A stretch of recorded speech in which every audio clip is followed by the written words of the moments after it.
ओम श्री शिरडी साईनाथाय नमः। प्रश्न 41।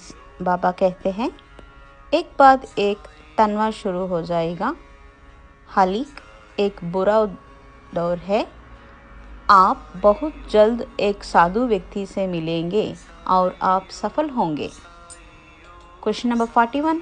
Baba says, tensions will start one after another. Though it is a bad period, you will meet a saintly person very soon and you will be succeed. ప్రశ్న 41. బాబా సమాధానం. బాబా ఇలా అంటున్నారు, ఉద్రిక్తలు ఒకదాని తర్వాత ఒకటి ప్రారంభమవుతాయి. ఇది చెడ్డకాలం అయినప్పటికీ మీరు చాలా త్వరగా ఒక సాధువును కలుస్తారు మరియు మీరు విజయం సాధిస్తారు. ఓం శ్రీ షిరిడి సాయినాథాయ నమః.